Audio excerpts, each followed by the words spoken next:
decided to switch to what was then a new field in computer science. I went back to school to get my degree in computer science. And at that time, the only time students could get access to a computer was between the hours of 1 o'clock in the morning and 4 o'clock in the morning. And so I moved from my 8-foot by 8-foot by 8-foot cage, all right, to a darkened building at night with no one around, key punching cards to go into a computer.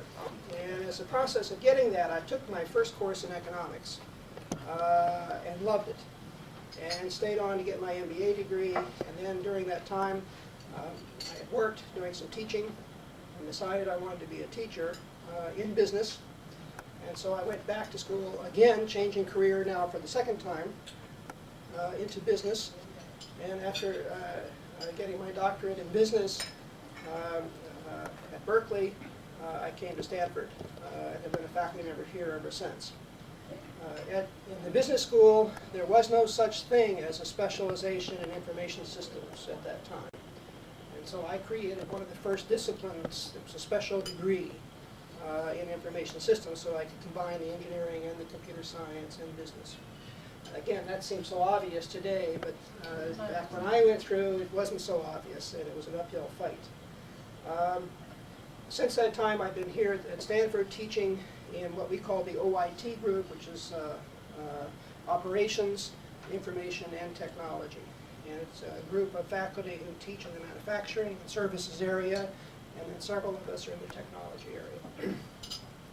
I wear two hats. The other hat that I wear is as an assistant dean for computers and information systems, which essentially means that I am the CIO for the business school, and take on administrative functions with regard to the provisioning of computers, information technology to support research within the school, and so forth. The high technology industry seems to go through, in my model, a revolution approximately every 15 years. And the revolution is often just an extension of some technological development. But for one reason or other, it culminates in a kind of sea change. And if you can think back over the history, the first computers tended to be very large. The commercial machines that came out in the 1950s tended to be the larger mainframe computers. And the first sea change that fit this model, about 15 years after the close of the Second World War, in the late 1950s and early 1960s, was the development of the mini-computer. And companies like Digital Equipment Corporation, Hewlett-Packard Corporation, Data General, and others began to revolutionize the use of computing via mini-computers throughout the 1960s. And the next revolution came in about the mid-1970s with the advent of the personal computer. That was unclear as to who invented it. Everybody claims it. But certainly it was the case that some of the Silicon Valley companies, notably Apple, was certainly one of the pioneers in that area. And so you saw then the very large impact. And one of the theories that I have behind this is that each revolution that comes is dramatically larger, not only in terms of its economics, but in terms of its social impact, than the one that preceded it. And so we saw at the time, for example, when IBM announced the IBM PC, the original forecast for IBM was that they would sell 50,000 of the units, and over the entire life of its product, they would sell 250,000 units. In fact, they sold 250,000 units in the first 5 months that it was announced, and depending on how you want to count, there are several hundred million of them today. What we're seeing now is, I think, it's been about 15 years, and since the late 70s, and now we're seeing another sea change. And although some people are starting to describe it as a fad, we're starting to see some negative press already with regard to the internet, but I believe it is a fundamental change.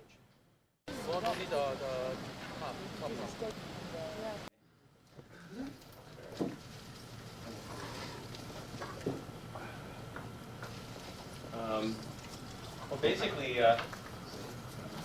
my background is software architecture and multimedia and digital video. That's what I was doing before I started internet. And end of 1992, I saw that I've been working at Sony developing next generation video editing, video production systems, and saw that technology was zooming down so that individuals will be able to produce their own video productions at some point in the not too distant future. So instead of having to be a giant Hollywood studio or a big broadcasting studio, a much smaller organization could put together multimedia productions. And then I saw the missing ingredient was, how do you get it so that people can produce content and share content worldwide and in different ways than the traditional broadcast model. Because up until the internet, the only models we had was basically one-to-many. Someone owned a printing press, someone owned a broadcast station, someone owned a television network, and it was very capital intensive. It was very difficult for individuals or small groups to produce content and distribute it and share it. These boxes are really interesting. They connect ATM on one side and then deliver either an Ethernet connection or an FDDI connection to the customer. So instead of the customer needing a big router like a Cisco, they can just plug it into their network just like it was any other network device, or just use a simple router.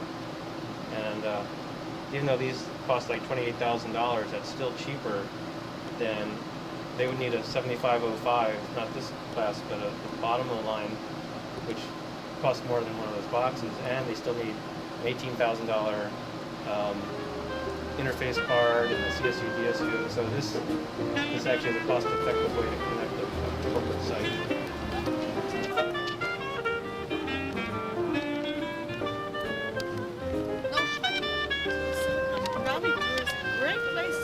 It's all about food.